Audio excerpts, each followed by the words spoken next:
Hello, नमस्कार।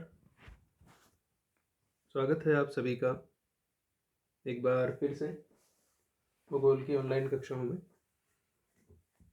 उम्मीद है आप सभी स्वस्थ होंगे और जो ऑनलाइन कक्षाएं आपको उपलब्ध करवाई जा रही है उनका लाभ आप लोग ले रहे होंगे। देखिए, अपन चर्चा कर रहे थे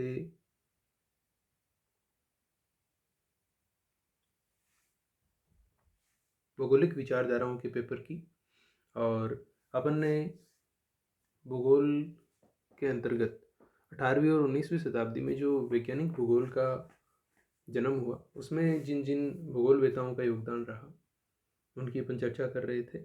और आज अपन चर्चा करने वाले थे फ्रेडरिक रेडजेल के बारे में।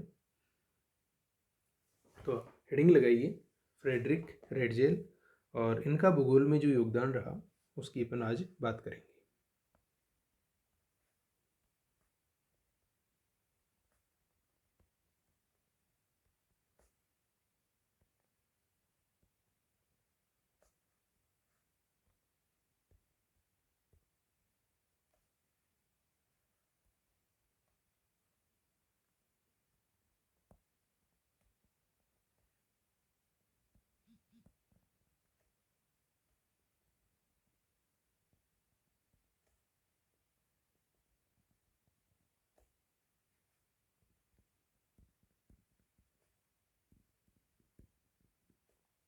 हेडिंग बनाइए, फ्रेडरिक रेडजेल।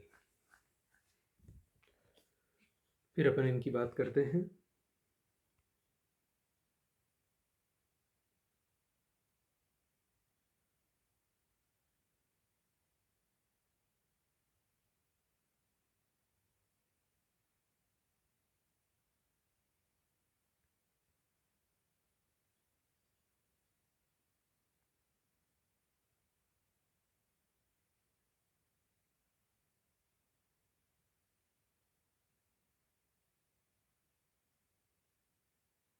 देखिए, बात करें फ्रेडरिक रेडजेल की अपन, तो फ्रेडरिक रेडजेल का जो जन्म है वो पर्शिया में हुआ था। तो सामान्य जानकारियाँ बता देता हूँ पहले आपको इनकी मैं। पर्शिया में इनका जन्म हुआ था, और स्थान का नाम अगर आप ध्यान रखें, देखिए हालांकि ये आपके इस लेवल में नहीं पूछे जाता है, लेकिन ये जो सवाल है ये आपके कंपटीशन लेवल के सवाल है अगर आप आगे भूगोल से संबंधित कुछ तैयारी करते हैं। तो फ्रेडरिक रेडजेल का जो जन्म है वो पर्शिया के कार्लोस नगर में हुआ था, और जो इनकी प्रारंभिक शिक्षा है वो यहीं पर होगी। जाहिर सी बात है कि बचपन की जो शिक्षा है वो जन्म स्थान के आसपास ही होती है, तो प्रारंभिक शिक्षा इनकी यहीं पर हुई। और प्रारंभ से ही इनकी जो रुचि है वो अनेक विषयों में थी। ये पर्टिकुलर किसी एक विषय पे रुचि नहीं रखते थे, इनकी कई विषयों में रुचि थी। जैसे जूलॉजी है, जियोलॉजी है, एंथ्रोपोलॉजी है। तो ये इनके रुचि के कुछ विषय थे, और इन्हीं विषयों में इन्होंने जो अपनी शिक्षा है वो बर्लिन यूनिवर्सिटी से, हाइडेलबर्ग की यूनिवर्सिटी से और जेना यूनिवर्सिटी से इन्होंने इन्होंने अपनी शिक्षा ली।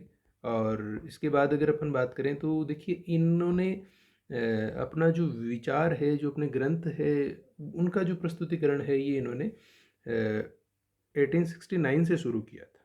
तब तक इन्होंने कोई इस प्रकार का कोई विचार है वो नहीं दिया था।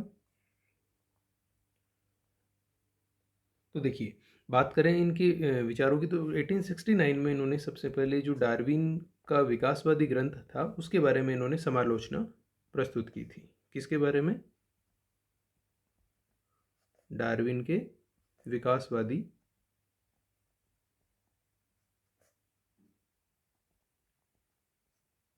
ग्रंथ के बारे में।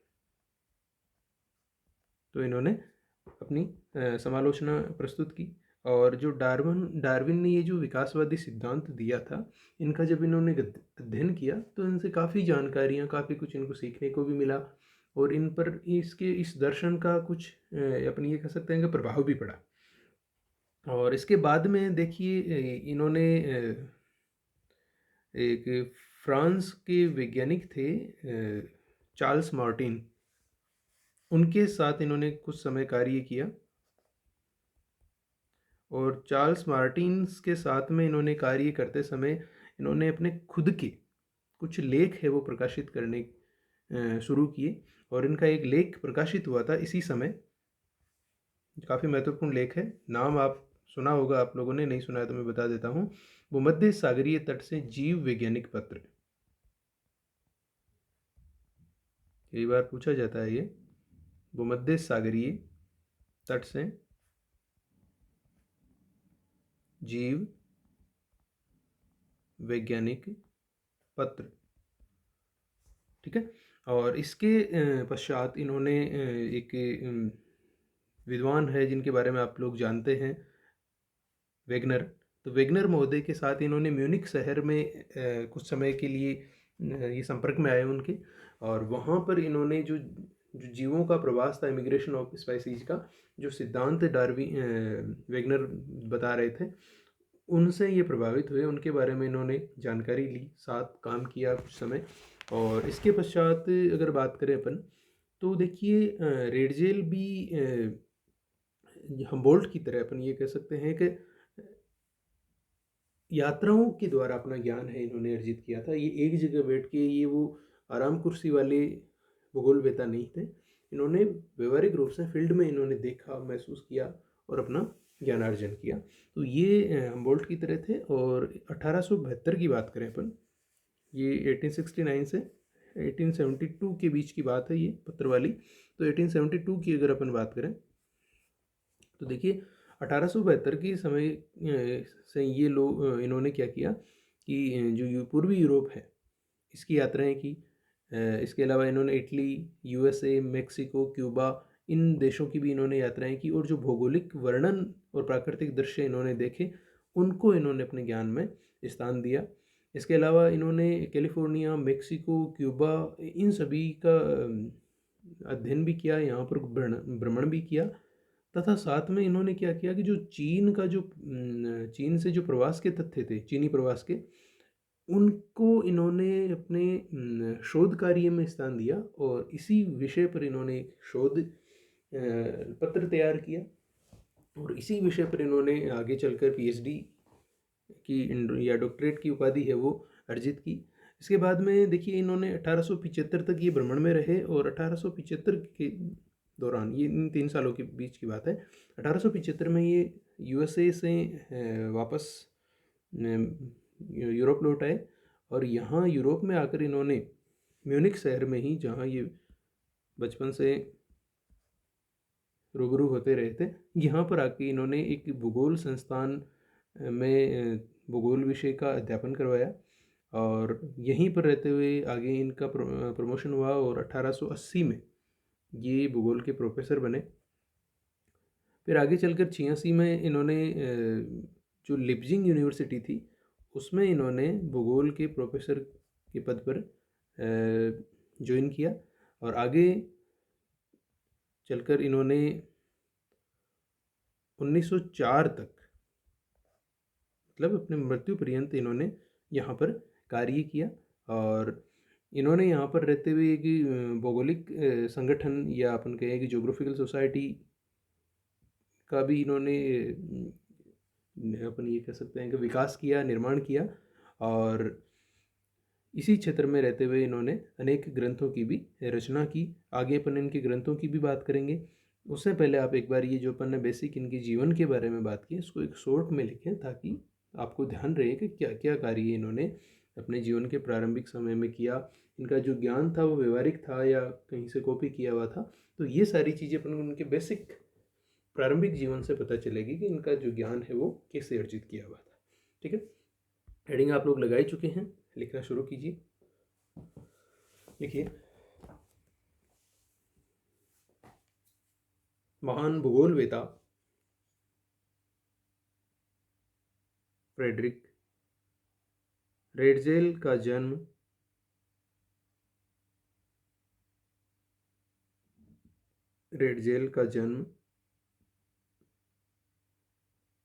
1844 ईस्वी में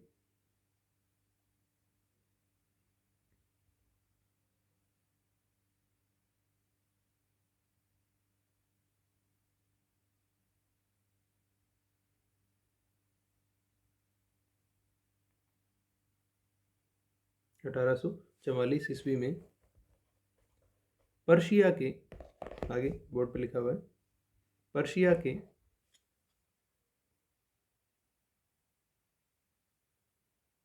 कार्लुश नगर में हुआ।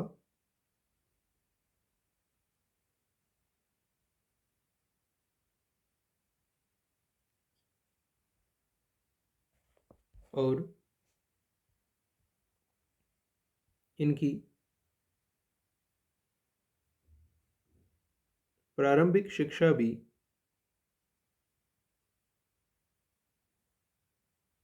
यहीं से पूर्ण हुई।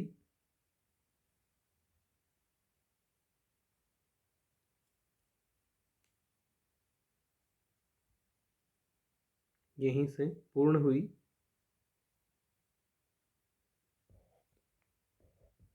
रेडजेल को प्रारंभ से ही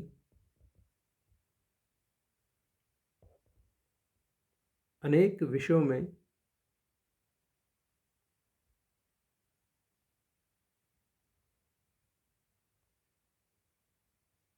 रुचि थी।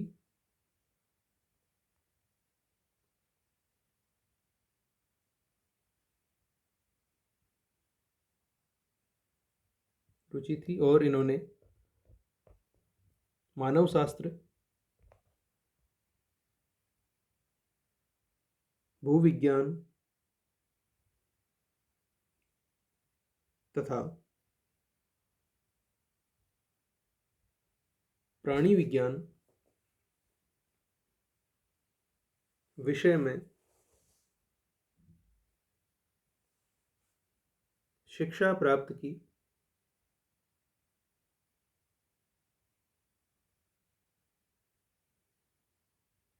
शिक्षा प्राप्त की तथा आगे चलकर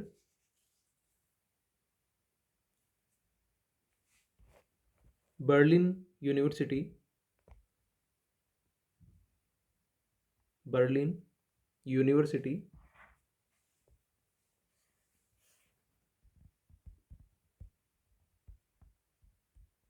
जेना यूनिवर्सिटी तथा हाइडेलबर्ग से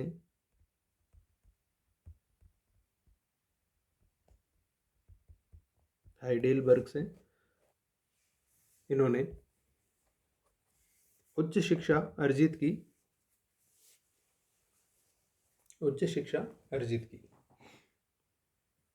ठीक है, पैराग्राफ चेंज करके लिखिए। रेडजेल ने अपने विचारों का सर्वप्रथम प्रस्तुतिकरण 1869 में 1869 1869 1869 में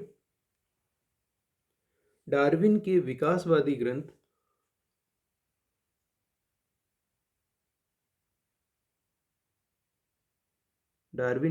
विकासवादी ग्रंथ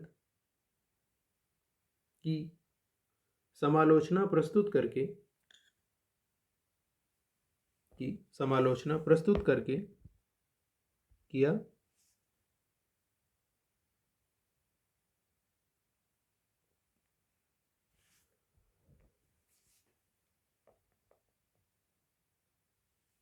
आगे लिखिए।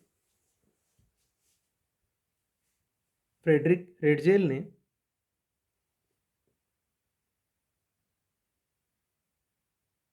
आगे चलकर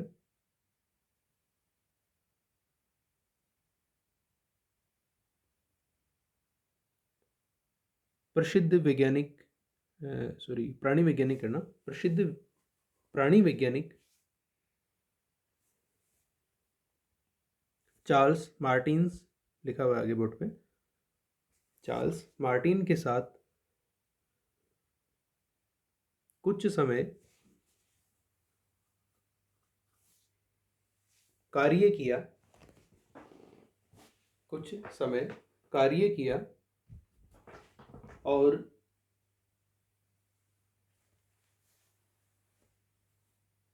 इसी दौरान इन्होंने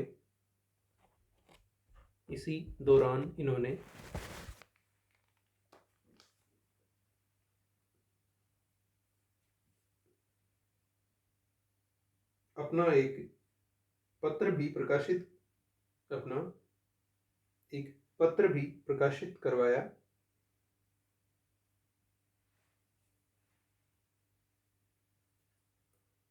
जिसका शीर्षक था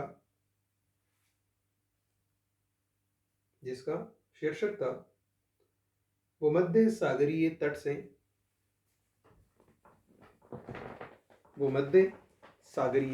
से एक जीव वैज्ञानिक पत्र।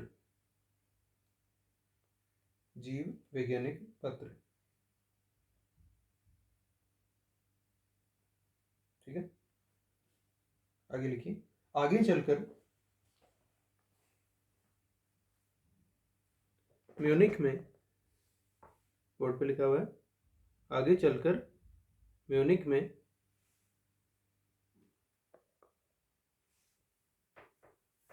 ये वेगनर के संपर्क में आए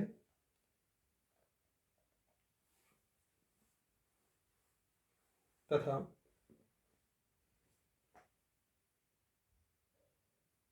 वेगनर के द्वारा दिए गए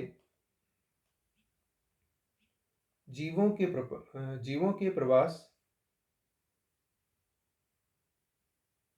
प्रवास नामक सिद्धांत से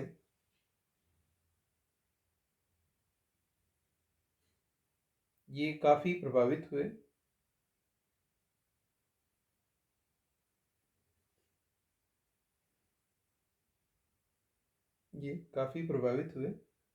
तथा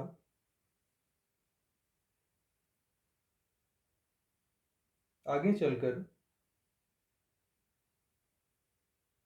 इन्होंने मेक्सिको, कैलिफोर्निया और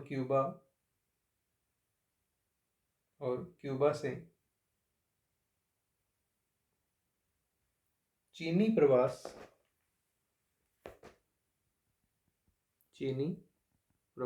मतलब चीन से प्रवास, चीनी प्रवास से संबंधित तथ्यों का गहन अध्ययन किया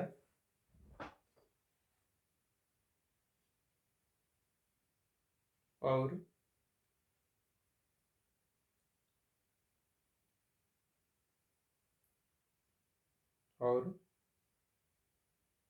इसी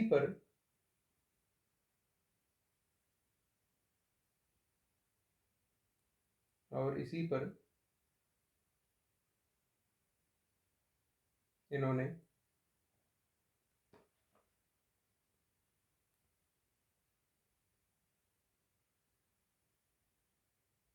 डॉक्टरेट की उपाधि भी प्राप्त की, अर्थात शोध कार्य किया।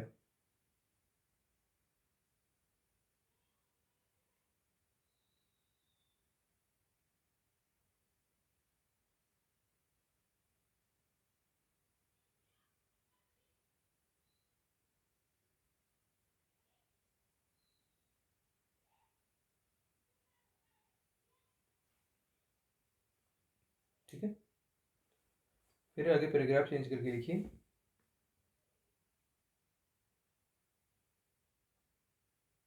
रेडजेल 1875 में म्यूनिख में एक संस्थान में भूगोल के अध्यापक के रूप में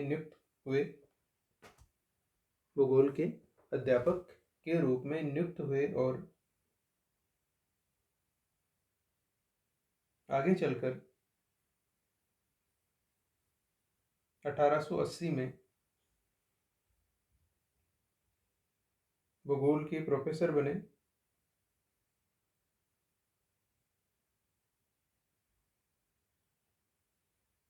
तथा 1886 में इनको लिप्जिंग यूनिवर्सिटी, नीचे लिखा हुआ है बोर्ड पे देखिए, लिप्जिंग यूनिवर्सिटी में प्रोफेसर के पद पर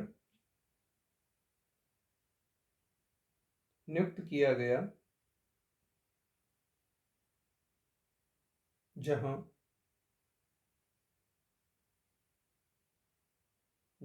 ये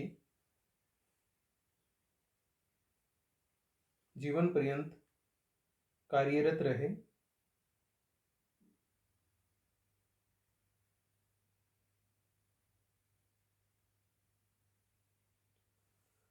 ठीक है, अगली लाइन से लिखना। रेडजेल ने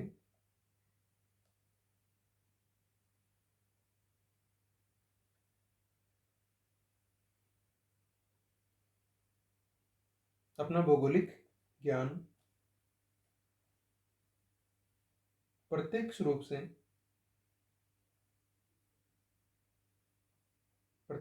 से यात्राओं और भ्रमण के द्वारा प्राप्त किया तथा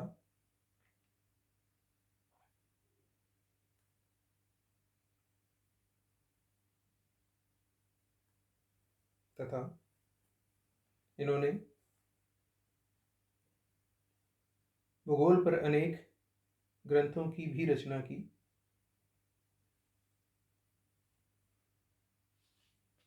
इनके द्वारा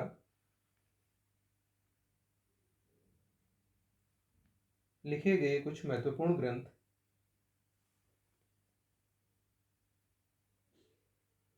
निम्नलिखित है।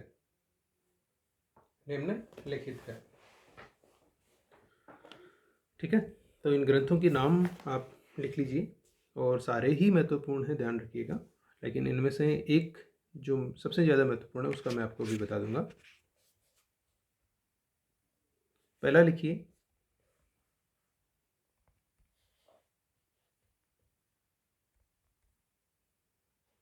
अपन इनको डेट वाइज लिख लेते हैं ताकि आपको दिक्कत नहीं हो, सीरियल से रह जाएंगे कि सबसे पहले कौन सा, फिर कौन सा, फिर कौन सा। ठीक है, तो पहला लिखिए आप 1869 का सबसे पहले लिख लेते हैं, डार्विन के विकासवादी सिद्धांत।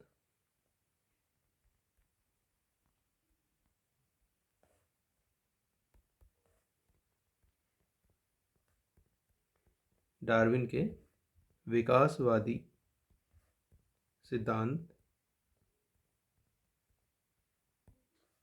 की व्यवस्थित समालोचना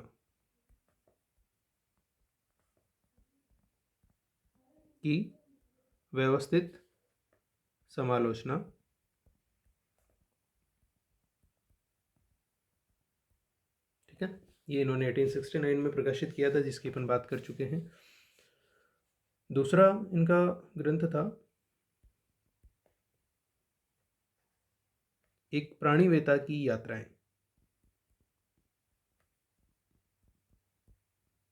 एक प्राणीवेता की यात्राएं। इसके पश्चात तीसरे ग्रंथ की बात करें तो तीसरे ग्रंथ की भी अपन बात कर चुके हैं, जो पत्र प्रकाशित करवाया था इन्होंने, नाम लिखिए उसका, याद होगा, अभी बात की थी, भूमध्य सागरीय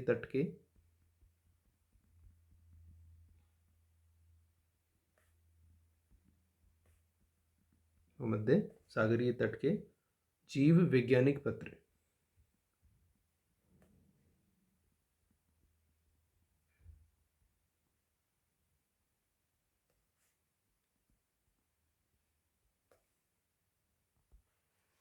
नेक्स्ट है चीनी प्रवास, और इस पे तो इन्होंने पीएचडी की थी। उसके बाद में है अगला उत्तरी अमेरिका का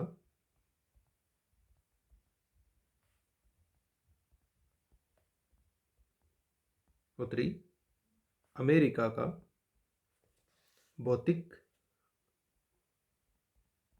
तथा सांस्कृतिक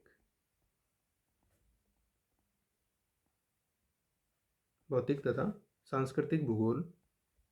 और इस ग्रंथ की रचना है वो इन्होंने 2 खंडों में की थी। ठीक है, ये इतना महत्वपूर्ण नहीं लेकिन याद रहे तो ठीक है।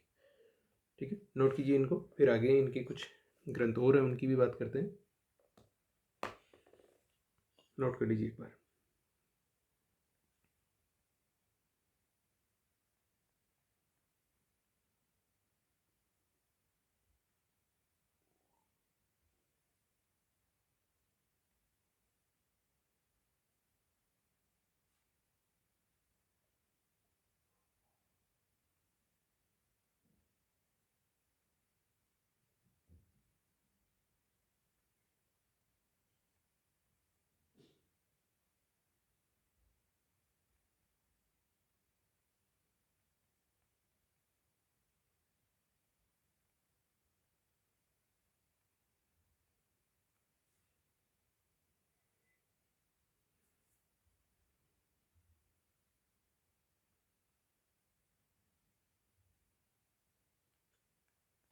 हो गया होगा, लिखते हैं आगे।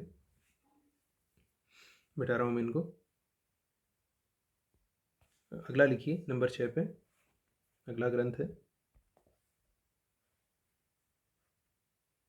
वोल्कर कुंडे।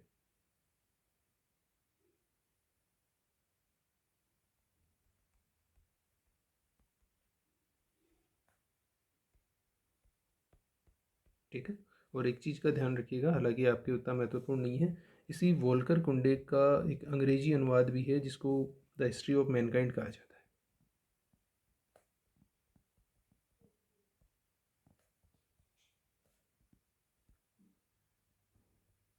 ठीक है,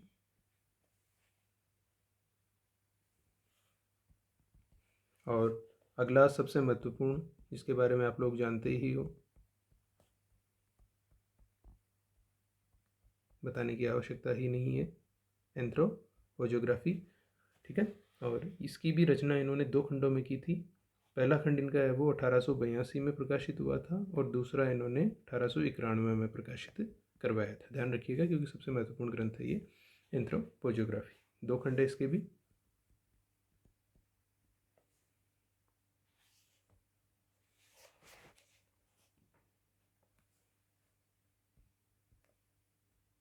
नेक्स्ट लिखिए,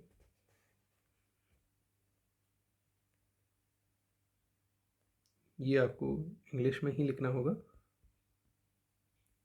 अर्थ एंड लाइफ, पृथ्वी और जीवन, ए कंपेरेटिव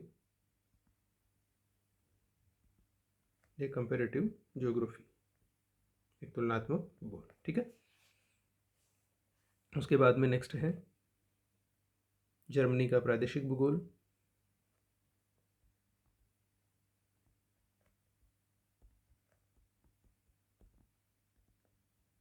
जर्मनी का प्रादेशिक भूगोल और एक है इनका पॉलिटिकल ज्योग्राफी,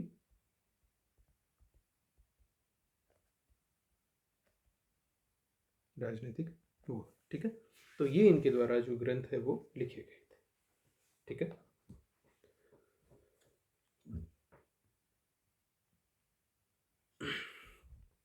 उम्मीद है आपको समझ में आया होगा।